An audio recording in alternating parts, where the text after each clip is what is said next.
The transport ship landed on Cathara Prime, just as the twin suns began to set behind the crystal towers of the university city. Captain Jake Morrison stepped off the loading ramp and breathed in the thin air of the neutral world that hosted the galaxy's most important academic conferences. The smell was different here, cleaner somehow, with a metallic tang that reminded him of the recycled air aboard STARSHIPS. Jake pulled his civilian coat tighter around his shoulders and adjusted the fake identification badge clipped to his chest.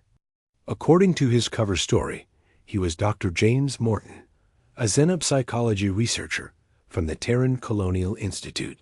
The identity was solid, backed by months of preparation and a complete academic record that would pass any casual inspection. Streets of Cathara.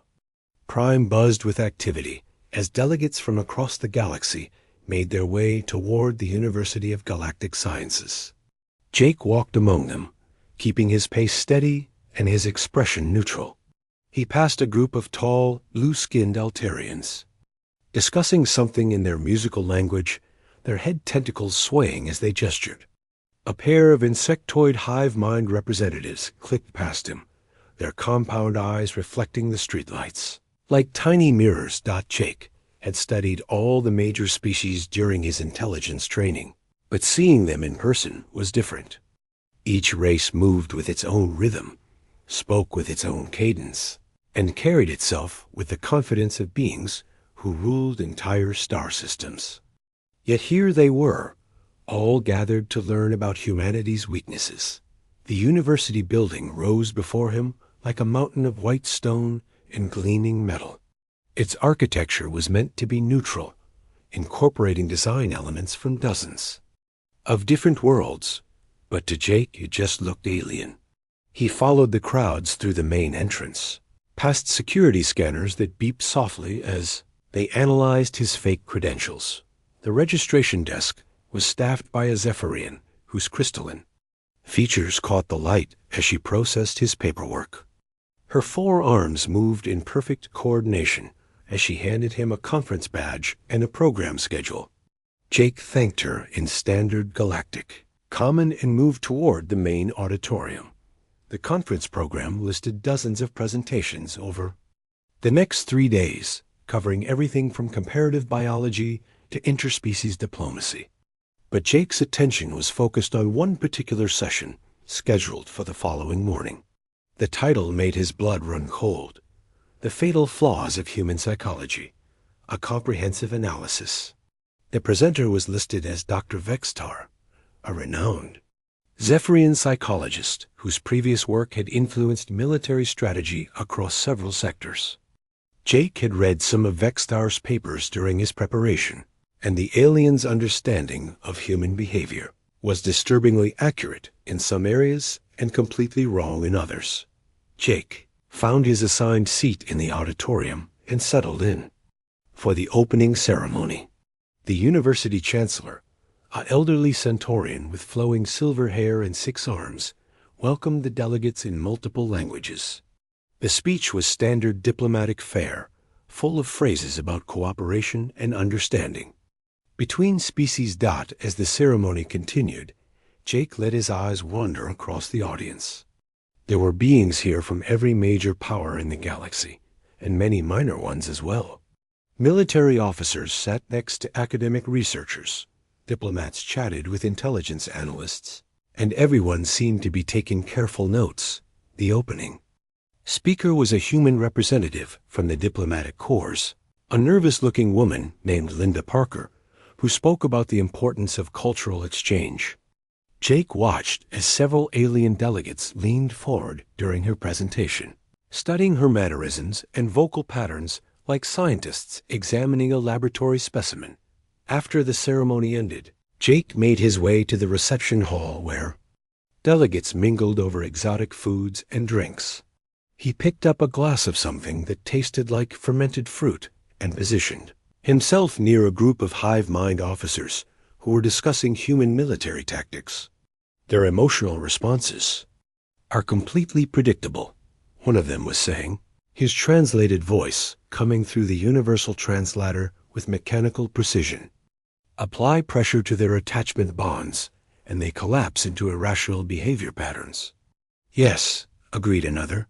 Our intelligence suggests that threatening civilian populations causes immediate surrender in most cases. They cannot separate tactical necessity from emotional impulse. Jake sipped his drink and listened, his face showing nothing but mild academic interest. These beings were making the same mistake that countless enemies had made throughout human history. They saw compassion as weakness, emotion as liability, and bonds between humans as vulnerabilities to be exploited. A tall, thin being with silver skin and large black eyes approached the group. Jake recognized him as a representative from their phone. Void dancers, a species known for their cold logic and ruthless efficiency. I attended Dr. Vixtar's preliminary presentation last month, the being said in a voice like wind through dead leaves. His analysis of human psychological profiles is quite thorough. What did you think of his conclusions? Asked one of the hive mind officers. The void dancer's expression was unreadable, but his tone carried a note of satisfaction. Humans are fatally flawed as a species. Their inability to make logical decisions under pressure, their tendency toward self-sacrifice, their emotional attachments to other beings, all of these traits make them unsuitable for galactic expansion. Tomorrow's presentation should provide tactical applications, added another voice. Jake turned to see a scaled reptilian being with yellow eyes and sharp teeth. Dr. Vextar has developed specific strategies for exploiting human psychological weaknesses in military situations. The conversation continued for several more minutes, with each species contributing their own observations about human behavior. Jake listened to them discuss his people like they were discussing a particularly interesting virus or a flawed piece of technology. The casual tone of their analysis was almost more disturbing than the content itself. As the evening progressed, Jake moved through different groups, always listening, always learning. He heard discussions about human military formations, civilian evacuation procedures, and leadership structures. The aliens had clearly been studying humanity for years, collecting data and drawing conclusions that would be presented tomorrow. When the reception finally ended, Jake returned to his hotel room and activated his secure communication device. Lieutenant Commander Lisa Hayes appeared on the small screen, her image slightly distorted by the encryption protocols. "How was the first day?" she asked without preamble. "Enlightening," Jake replied. "They think they understand us, but they're missing something important." "What kind of something?" Jake thought about the conversations he had overheard, the casual confidence with which these beings discussed human weaknesses. They see our emotions as flaws instead of strengths. They think compassion makes us weak, that caring about others makes us vulnerable. And tomorrow? Tomorrow, we find out exactly what they think they know about us. Jake paused, looking out the window at the alien city beyond. And maybe we show them what they're really dealing with. The communication ended, leaving Jake alone with his thoughts. Outside, the twin moons of Kithara Prime were rising, casting strange shadows across the crystal towers. Somewhere in this city, Dr. Vextar was preparing his presentation, confident that he had decoded the secrets of human psychology. Jake smiled grimly. Tomorrow would be very interesting indeed. The main auditorium filled quickly the next morning as delegates from across the galaxy took their seats for Dr. Vextar's presentation. Jake Morrison arrived early and chose a seat in the third row, close enough to observe the speaker's expressions, but far enough back to avoid drawing attention. He carried a tablet and stylus like any other academic, ready to take notes on what promised to be a fascinating look at how the galaxy viewed humanity. Dr. Vextar entered the auditorium precisely at the scheduled time, his crystalline features catching the stage lights as he moved to the podium. The Zephyrian was taller than Jake had expected, with 4 arms that moved in perfect coordination as he adjusted his presentation equipment. His voice, when he spoke, carried the musical quality common to his species, but the translation came through clear and precise. Colleagues, fellow researchers, honored delegates. Dr. Vextar began, his large eyes scanning the audience. Today we will examine one of the most intriguing species to emerge on the galactic stage in recent centuries. Humanity presents a unique case study in psychological development, one that reveals fundamental flaws in their mental architecture. The lights dimmed as the first holographic display materialized above the stage. It showed a three-dimensional map of human space, with trade routes and military installations marked in different colors. Jake noticed several errors in the intelligence, but kept his expression neutral as Dr. Vextar continued. Human expansion has been rapid but chaotic, the doctor explained, gesturing with two of his arms while the other two manipulated the display. Controls. Their settlement patterns show no logical progression. Their military deployments are inconsistent, and their diplomatic efforts often contradict their stated objectives. The audience murmured appreciatively as new data appeared on the display. Charts showed human population growth, resource allocation, and military spending across their territories. Dr. Vextar had clearly done extensive research, though Jake could see gaps and misconceptions in the analysis. The root of these inconsistencies lies in human psychology, Dr. Vextar continued. Unlike species that evolved logical decision-making processes, humans remain dominated by primitive emotional responses. They make choices based on feelings rather than facts, sentiment rather than strategy. A new hologram appeared, showing brain scans of different species. The human brain was highlighted in red, with areas labeled as emotional centers pulsing with activity. Dr. Vextar pointed to the display with obvious satisfaction. Notice how human neural activity focuses on these emotional processing centers during decision-making scenarios. Compare this to the logical processing patterns of more advanced species. The display shifted to show Zephyrian and Altarian brain scans with activity concentrated in different regions. Jake found himself genuinely interested in the research, even as he recognized the flawed conclusions. The brain scans were real, taken from captured human soldiers and civilian volunteers. But Dr. Vextar was interpreting emotional engagement as weakness rather than recognizing it as a source of motivation and creativity.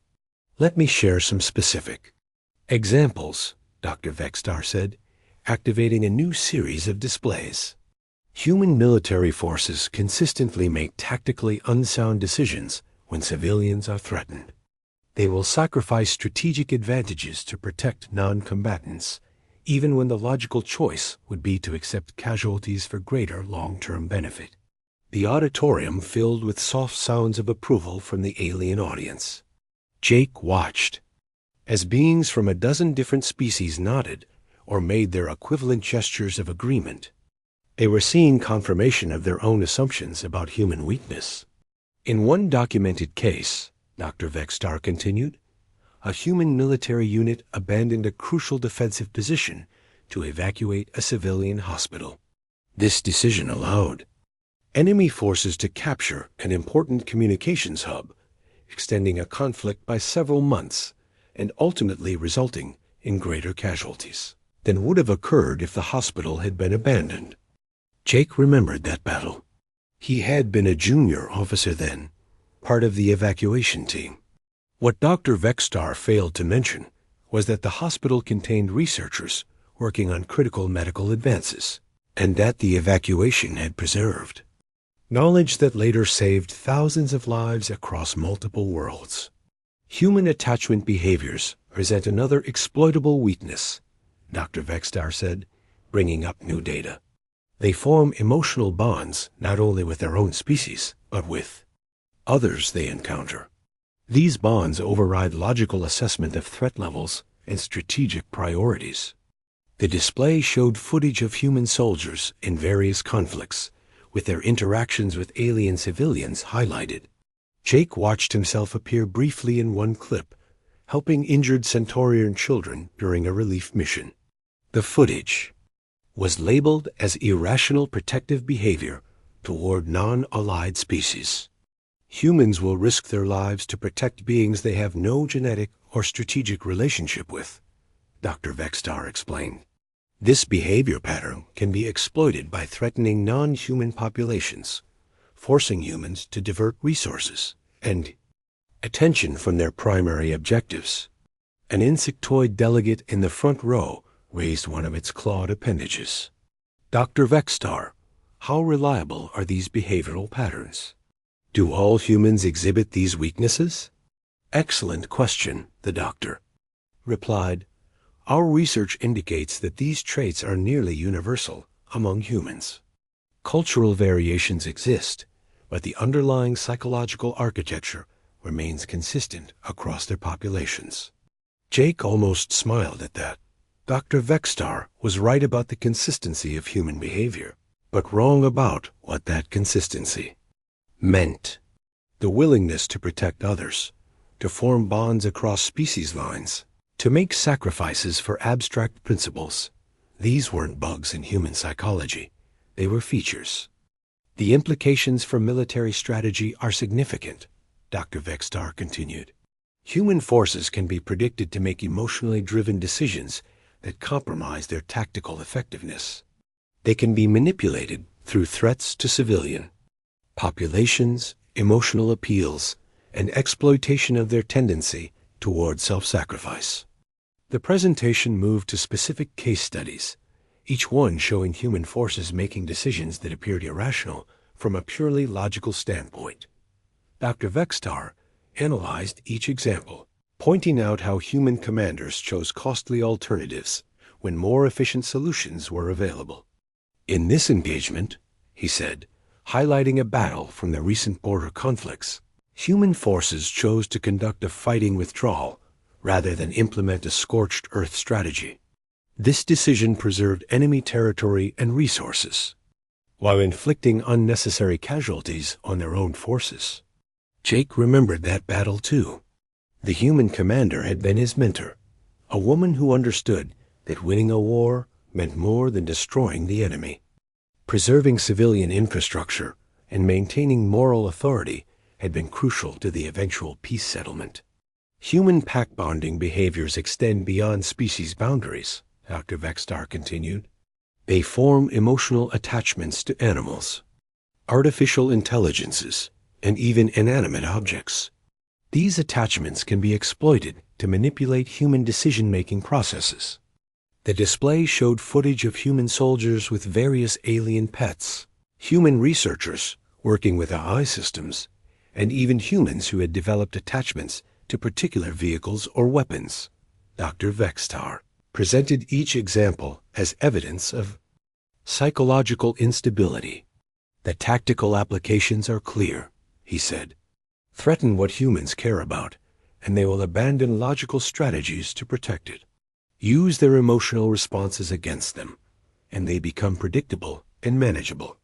Jake looked around the auditorium and saw hundreds of beings taking careful notes, their expressions ranging from fascination to satisfaction. They were absorbing Dr. Vextar's analysis as actionable intelligence, planning how to use these supposed weaknesses against humanity. Human leadership structures reflect these same flaws, Dr. Vextar continued. They promote individuals based on emotional appeal rather than logical capability. Their leaders are chosen for their ability to inspire, rather than their strategic competence.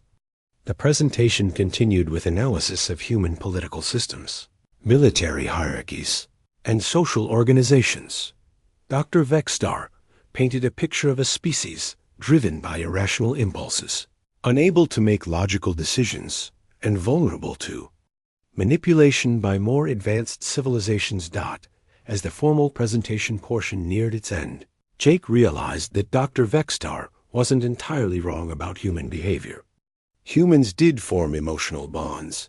They did make sacrifices for others, and they did sometimes choose costly alternatives to preserve their principles.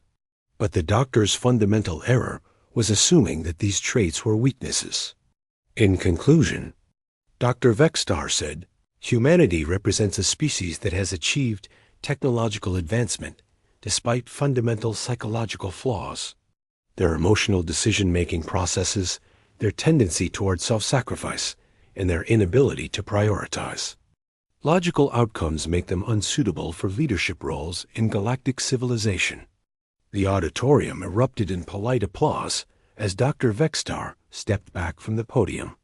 Jake clapped along with the rest of the audience, his mind already working on how to respond to what he had heard. A question and answer session was about to begin, and he had some very interesting coup. Jake Morrison sat quietly in his third-row seat as the applause died down and Dr. Vextar prepared to take questions from the audience. The presentation had been even more comprehensive than he had expected, covering everything from human neural architecture to military tactics. What struck him most was not the accuracy of the data, but the fundamental misunderstanding of what the data meant. The first question came from a void dancer near the front of the auditorium. Dr. Vextar, you mentioned that human forces abandon tactical advantages to protect civilian populations. Has this behavior been observed consistently across different human military units? Yes, Dr. Vextar replied, his crystalline features reflecting the stage lights. We have documented this pattern in over 200 separate engagements. Human military doctrine actually incorporates protection of non-combatants as a primary objective, even when such protection compromises mission success. Jake almost laughed at that.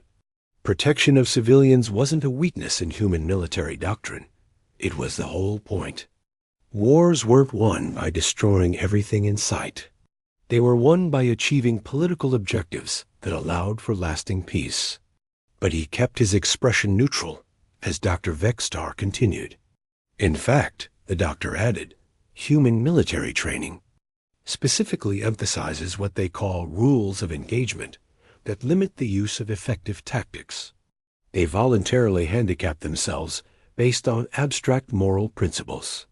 A ripple of confusion passed through the alien audience. The concept of voluntarily limiting military effectiveness was clearly foreign to many of the species present. Jake watched as several delegates exchanged glances, their expressions showing a mixture of bewilderment and contempt. The next question came from an Eltarian military officer whose head tentacles swayed as she spoke. Dr. Vextar, you showed footage of humans forming emotional bonds with other species. Does this behavior extend to enemy populations? Absolutely, Dr. Vextar replied enthusiastically. Human forces consistently provide medical care to enemy wounded, share food supplies with hostile populations, and even adopt enemy children orphaned by conflict. This behavior pattern makes them extremely vulnerable to infiltration and manipulation. Jake remembered the orphaned Centaurian girl he had helped evacuate during the siege of Proxima Station. She had been crying in the rubble of her home, and something in her expression had reminded him of his own daughter back on Earth. He had carried her to safety without thinking about the tactical implications, and she had grown up to become a prominent advocate for human-Centaurian relations. The emotional bonds humans form appear to be involuntary, Dr. Vextar continued. They cannot simply choose to ignore suffering or need, even when such responses are strategically disadvantageous. This makes them predictable and easy to manipulate. Hive mind representative raised a clawed appendage. Dr. Vextar, how do human leaders maintain authority when their decisions are based on emotion rather than logic? An excellent question, the doctor replied. Human leadership structures are inherently unstable because they rely on emotional appeal rather than logical competence. Human leaders must constantly maintain the emotional support of their followers, which limits their ability to make necessary but unpopular decisions. Jake thought about the human leaders he had served under, men and women who had earned their positions through competence, courage, and the ability to inspire others to achieve more than they thought possible. The emotional connection between Human leaders and their followers wasn't a weakness. It was what made human organizations more effective than simple hierarchies based on fear or logical calculation. Human democracy is perhaps the best example of this flaw, Dr. Vextar continued. They choose leaders based on popularity rather than capability, and those leaders must make decisions that satisfy emotional needs rather than strategic requirements. Presentation moved to a discussion of human social structures, with Dr. Vextar analyzing everything from family units to corporate organizations. He painted a picture of a species constantly torn between competing emotional impulses, unable to make rational decisions about resource allocation or strategic priorities. Human economic systems reflect these same psychological flaws, Dr. Vextar said. They frequently make economically irrational decisions based on emotional factors. They will pay premium prices for goods with emotional significance, support inefficient industries for sentimental reasons, and make charitable donations that provide no strategic benefit. Jake found himself genuinely fascinated by Dr. Vextar's perspective.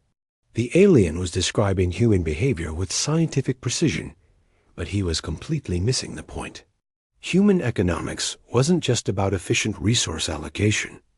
It was about creating systems that reflected human values and supported human flourishing. Question came from the back of the auditorium, asked by a being Jake didn't recognize. Dr. Vextar, you've described numerous human weaknesses. Are there any significant strengths in human psychology that might offset these flaws? Dr. Vextar paused for a moment, his forearms gesturing as he considered the question. Human adaptability is noteworthy, he admitted. They can function in a wide variety of environments and situations. However, this adaptability comes at the cost of specialization and efficiency. What about human creativity? The questioner pressed. Your data shows that humans produce art, music, and literature at much higher rates than most species. True, Dr. Vextar replied, but creative output is not strategically relevant. Human artistic expression is simply another manifestation of their emotional instability. They create because they cannot help themselves, not because it serves any logical purpose. Jake thought about the human engineers who had designed the ships that brought humanity to the stars, the artists whose works inspired entire generations, and the writers whose stories helped humans understand themselves and their place in the universe. Human creativity wasn't just emotional expression. It was problem-solving, communication, and the engine of innovation. Human scientific progress is also worth noting, Dr. Vextar continued. They have achieved remarkable technological advancement in a relatively short time.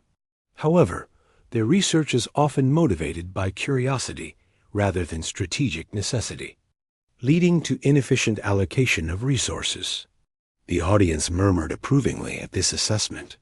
Jake realized that many of the species represented here had developed technology through logical, systematic approaches designed to achieve specific goals.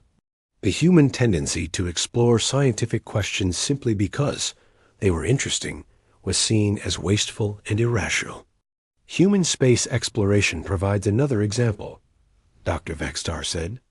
They launched missions to other worlds before such exploration was strategically necessary. Driven by what they call wonder and curiosity, these emotional motivations led to rapid expansion, but also to numerous strategic vulnerabilities. Jake remembered watching the first human landing on Mars as a child, the sense of awe and possibility that had inspired him to join the space program. That same sense of wonder had driven humans to explore the galaxy, to seek out new worlds and new civilizations. It wasn't a weakness. It was what made humans human. The questions continued, each one revealing new aspects of how the galaxy viewed humanity. The aliens saw human emotions as primitive impulses that interfered with logical thinking. They interpreted human compassion as naivety, human creativity as instability, and human curiosity as dangerous recklessness. Dr. Vexstar, came another. Question. How do you explain human military victories against species with superior technology and logical decision-making processes? The doctor's expression showed slight irritation at the question. Human military successes are typically the result of favorable circumstances rather than strategic superiority.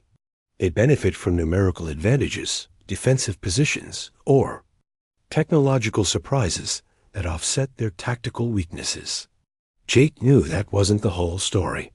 Human military victories often came from exactly the traits Dr. Vexstar considered weaknesses: the ability to inspire troops to fight beyond their apparent limits, the willingness to take risks that logical opponents wouldn't anticipate, and the capacity to form alliances based on shared values rather than temporary interests.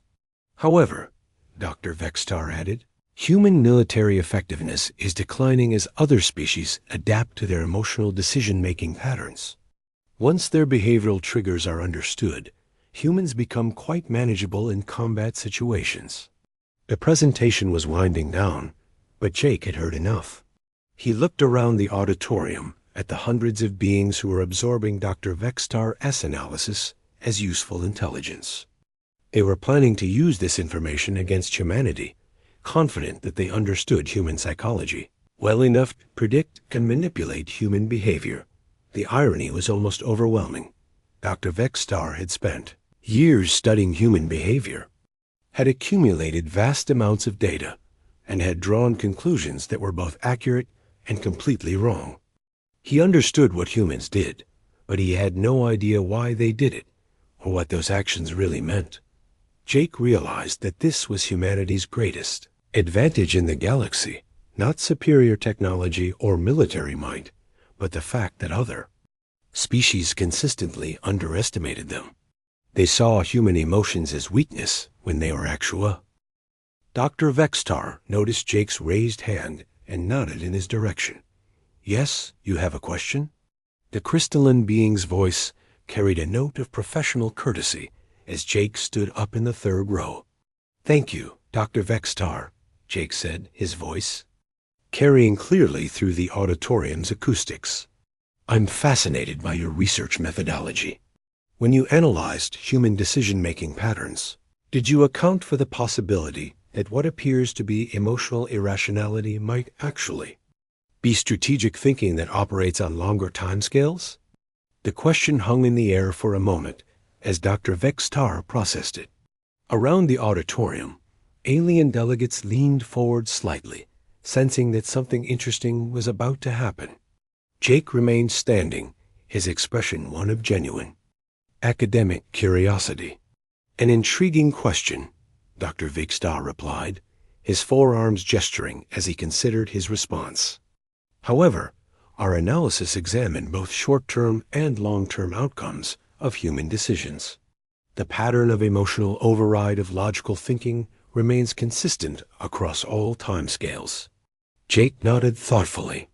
I see, but when you examined long-term outcomes, did you consider factors beyond immediate tactical results? For instance, how do human actions affect alliance formation, civilian support, and post-conflict reconstruction? The doctor's expression showed a flicker of uncertainty. Our focus was primarily on military and strategic effectiveness. Social and political factors were considered secondary variables. Of course, Jake said, maintaining his casual tone. But if we're analyzing human psychology, wouldn't those social and political factors be central to understanding their decision-making process? After all, humans are social creatures who operate within complex relationship networks. Several alien delegates began taking notes, though Jake couldn't tell if they were writing down his questions or Dr. Vexstar's responses. The Zephyrian doctor appeared to be thinking more carefully about his next answer. You raise a valid point, Dr. Vexstar admitted. Human social dynamics do influence their strategic choices. However, this simply reinforces our conclusion that they prioritize emotional considerations over logical ones. Jake smiled slightly, That's an interesting interpretation. But what if those emotional considerations are actually advanced forms of strategic calculation? For example, when humans provide medical care to enemy wounded, they're not just responding to emotional impulses. They're also demonstrating their values to potential allies and reducing the enemy's motivation to fight to the death. The auditorium had grown very quiet. Jake could sense the attention of hundreds of beings focused on this exchange. Dr. Vextar's crystalline features reflected the stage lights as he considered how to respond. While such interpretations are possible, the doctor said carefully, our data shows that humans make these decisions instinctively, without conscious strategic calculation. The speed of their responses suggests emotional rather than logical processing. Fascinating, Jake replied. But couldn't that speed actually indicate highly sophisticated pattern recognition? If humans have evolved to make complex strategic calculations unconsciously, their rapid responses might represent advanced decision-making rather than primitive emotional reactions. A murmur ran through the audience. Jake noticed several military officers exchanging glances, their expressions showing dawning concern. Dr. Vextar's confidence appeared to be wavering slightly. Dr. Morton, Dr. Vextar said, using Jake's cover identity, you seem to be suggesting that human behavior is more sophisticated than our analysis indicates. Do you have access to research that contradicts our findings? Jake shook his head. Not at all. I'm simply trying to understand your methodology. For instance, when you documented human forces abandoning tactical advantages to protect civilians, did you track the long-term consequences of those decisions? In what sense? Dr. Vextar asked. Well, did the protected civilians provide intelligence, support, or resources that benefited human forces later? Did the demonstration of human values influence neutral parties to join their cause? Did the moral authority gained through protecting civilians affect post-war political settlements? The doctor's forearms moved in what Jake recognized as a Zephyrian gesture of frustration. Such factors would be extremely difficult to quantify and analyze systematically. Of course, Jake agreed. But if we're trying to understand human psychology, shouldn't we consider the possibility that humans are intuitively calculating these complex variables? Perhaps what appears to be emotional decision-making is actually a form of strategic thinking that incorporates factors your analysis didn't measure. Dr. Vextar opened his mouth to respond, then closed it again. Around the auditorium, Jake could sense a shift in the audience's attention. The confident analysis of human weakness was beginning to look less certain. Let me ask another question, Jake continued. When you analyzed human pack-bonding behaviors, did you consider the tactical advantages of having troops who will fight harder to protect their comrades? Or the strategic value of building trust with other species? Human unit cohesion is indeed strong, Dr. Vextar admitted, but it leads to costly rescue attempts and resource allocation that prioritizes individual survival over mission success. True, Jake said. But what about the effect on overall morale and fighting effectiveness? If human soldiers know their comrades will risk everything to save them, how does that affect their willingness to take necessary risks? And if other species know that humans will honor their commitments, even at great cost, how does that affect their willingness to form alliances? The questions were having their intended effect. Jake could see doubt creeping into the expressions of the alien delegates. Dr. Vextar's presentation had been convincing because it presented human behavior as simple and predictable. But Jake's questions were revealing the complexity underlying that behavior. Dr. Morton, Dr. Vextar said, his voice showing signs of strain. You seem to be arguing that human emotional responses are actually sophisticated strategic calculations. But our neural scans clearly show activity in emotional processing centers, not logical reasoning areas. Jake nodded. The neural scans are certainly compelling. But what if human brains have evolved to process strategic information through emotional pathways? What if feelings are actually a form of rapid computation that allows humans to make complex decisions quickly? The auditorium erupted in quiet conversations as delegates discussed this possibility with their neighbors. Jake remained standing, waiting for Dr. Vextar to respond. The doctor's crystalline features showed signs of genuine confusion. That would be a remarkable evolutionary adaptation, Dr. Vextar said slowly. But it would also mean that our entire analytical framework is fundamentally flawed. Not flawed, Jake corrected gently. Just incomplete. Your data about human behavior is accurate, but the interpretation of that data might need revision. A void dancer in the front row raised a silver hand. Dr. Morton, are you suggesting that humans have developed a form of strategic thinking that appears emotional, but is actually logical? Jake turned to address the question. I'm suggesting that the distinction between emotional and logical thinking might be less clear than we assume. If humans have evolved to make strategic decisions through emotional processing, then their emotions are actually a form of logic. Dr. Vextar attempted to regain control of the presentation. Even if we accept that interpretation, human behavior remains predictable. Our research shows consistent patterns that can be exploited in military situations. Predictable. In what sense? Jake asked. If human strategic thinking is more sophisticated than your analysis suggests, then predictions based on incomplete understanding might be dangerously inaccurate. The doctor's forearms gestured frantically.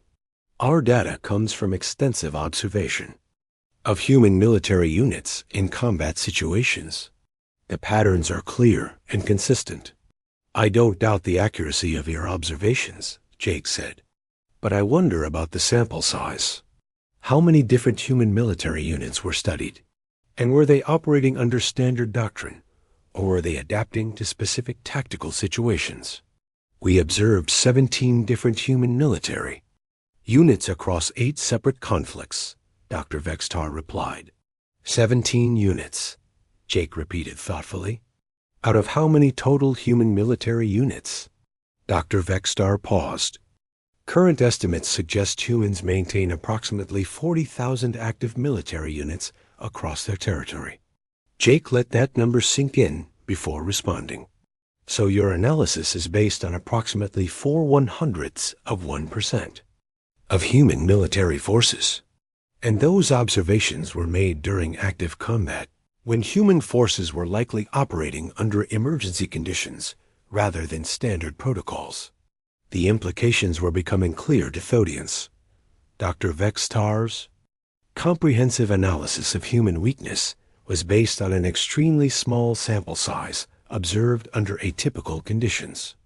The confident predictions about human behavior were built on a foundation that suddenly looked much less solid. Dr. Morton, Dr. Vextar said, his voice now showing clear signs of distress. What exactly are you suggesting? Jake smiled and prepared to deliver his final observation. I'm suggesting that understanding human psychology might be more complicated than your presentation indicates, and that making strategic decisions based on incomplete analysis. The auditorium had grown completely silent as Jake's final words echoed through the space. Dr. Vextar stood at the podium, his crystalline features reflecting the stage lights as he processed the implications of what had just been said. Around the auditorium, hundreds of alien delegates sat in stunned silence, their notebooks and recording devices forgotten as they realized the conversation had taken an unexpected turn. Dr. Morton, Dr. Vextar said slowly, his voice carrying a note of growing suspicion. Your questions suggest a remarkably detailed understanding of human military psychology. Are you perhaps more familiar with human behavior than your credentials indicate? Jake maintained his casual academic demeanor, but he could feel the attention of the entire auditorium focused on him. I've always found human psychology fascinating, he replied. Their behavior patterns are so different from what we might expect from a logical species. Indeed, Dr. Vextar said, his forearms moving in what Jake recognized as a defensive posture.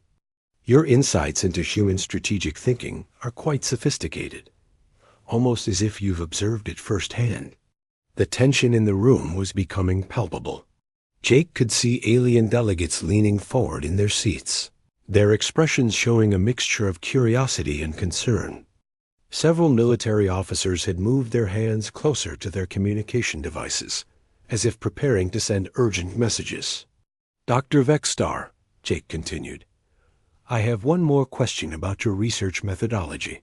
When you were gathering data on human military units, how did you account for the possibility that those units knew they were being observed?" The doctor's expression showed genuine confusion.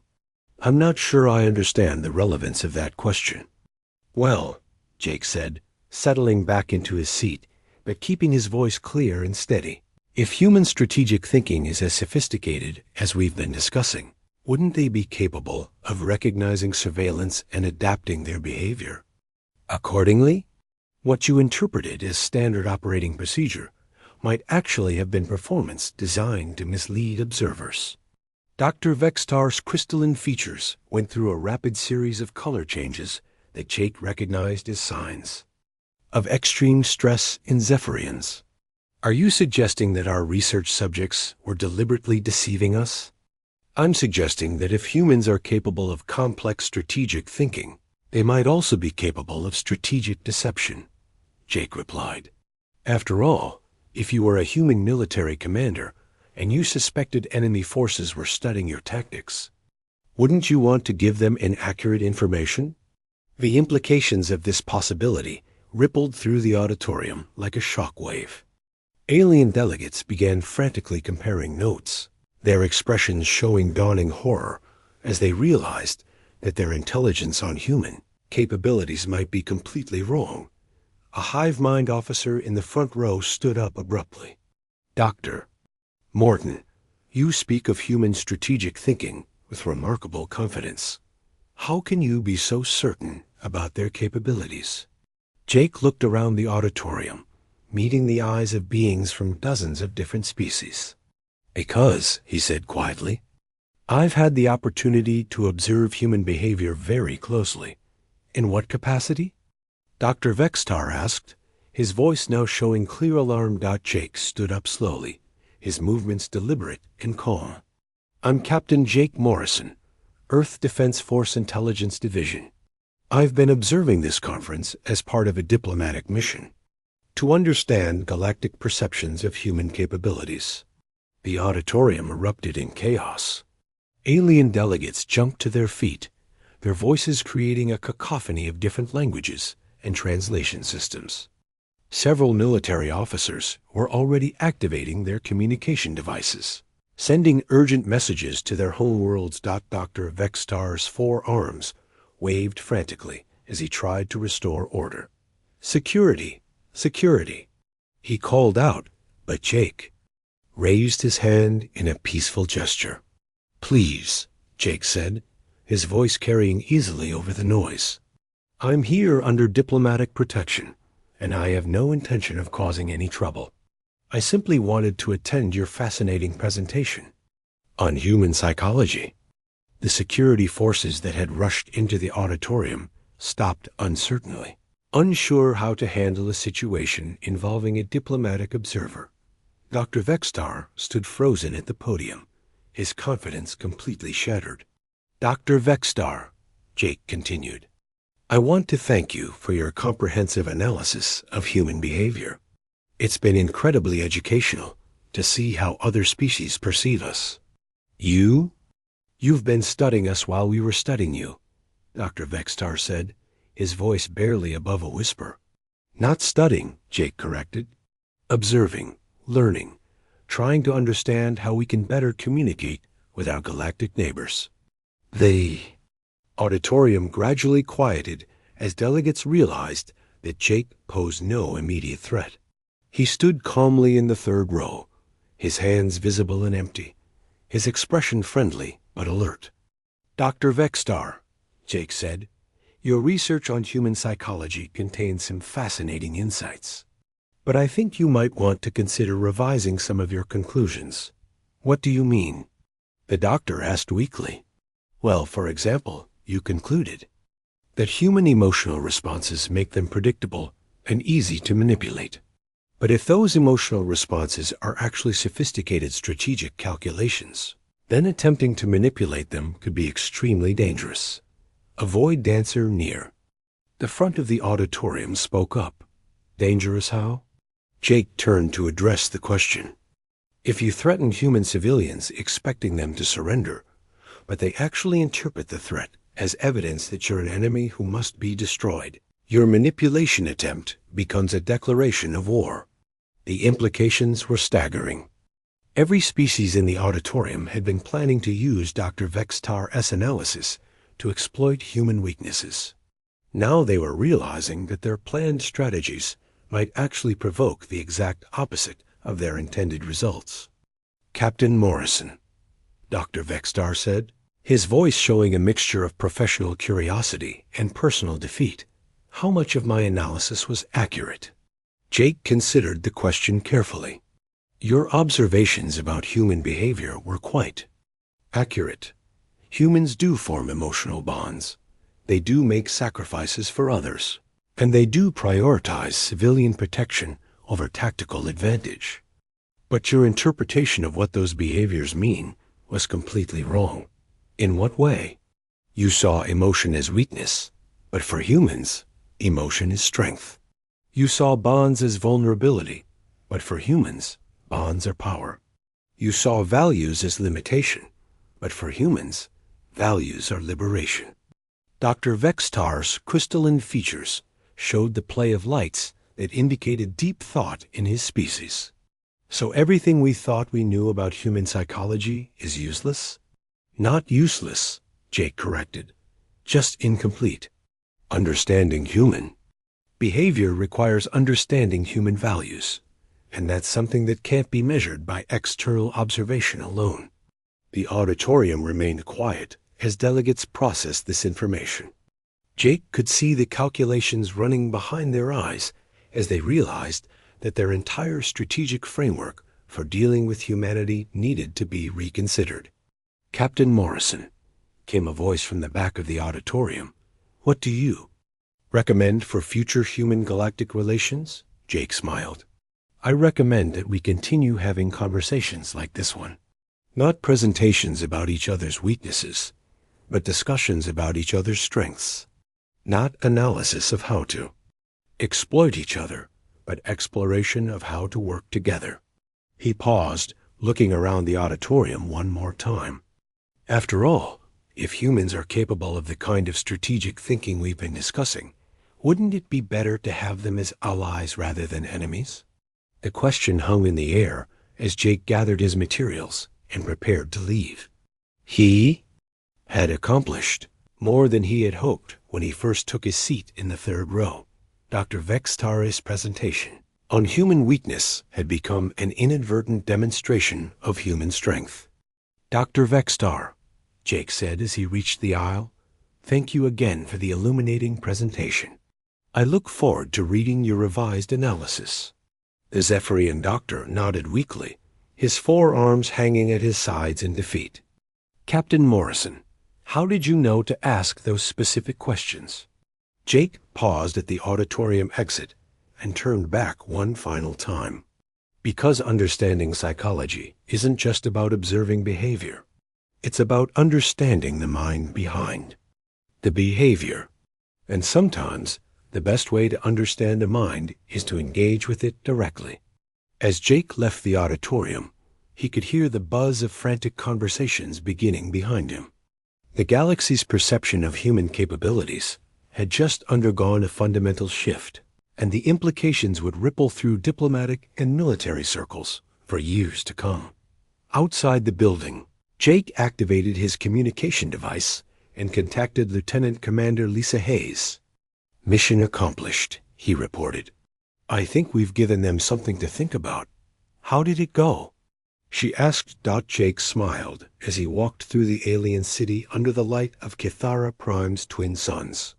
Let's just say that the next time Someone holds a seminar on human weakness. They might well check who's sitting in the audience first.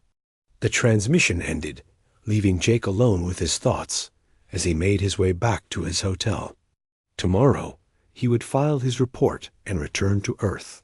But the real work had already been done. The galaxy now understood that humanity was not the simple, predictable species they had assumed. And sometime,